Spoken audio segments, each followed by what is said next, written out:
পাঁচবারের সাবেক বিশ্ব champion Brazil বিশ্বকাপ বাছাই পর্বের ইতিহাসে আজ পর্যন্ত কখনো কোনো প্রতিপক্ষের কাছে 3 গোলের বেশি খায়নি সেলেসাওরা।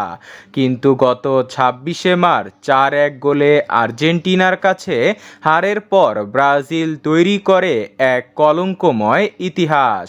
এমন হার কিছুতেই মেনে নিতে পারছে না ব্রাজিলের সমর্থকেরা। উত্তাপ ব্রাজিল। দরিবালকে বিদায় করা শুধু সময়ের ব্যাপার ছিল, কিন্তু গ্লোবোস্পোর্ট দাবি করেছে জুন জুলাই নয়, আজকালকের মধ্যেই দরিবালকে স্যাক করবে ব্রাজিল। তার বদলে কোচ হওয়ার দৌড়ে সবার প্রথমে এগিয়ে রয়েছে রিয়াল মাদ্রিদের কার্লো অ্যানচেলতি। তিনি সবার প্রথম চয়েস। তবে নতুন গুঞ্জন উঠেছে যে আনচেলতি নয়, বরং নেইমার ও রাফিনহাদের নতুন কোচ হচ্ছে নেইমারের সাবেক ক্লাব আল হিলালের কোচ জর্জ জেসুস।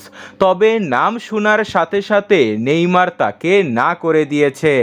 আমরা সবাই জানি নেইমারের সাথে কোচ জর্জ জেসুসের তেমন একটা ভালো সম্পর্ক ছিল না, এবং কি নেইমার ক্লাব ছাড়ার পর একটা বিশ্বমানের খেলোয়াড়কে নিয়ে তিনি বাজে মন্তব্য করেছিলেন। নেইমার নিজেও বলেছেন, আমাদের টাকার অভাব আছে নাকি।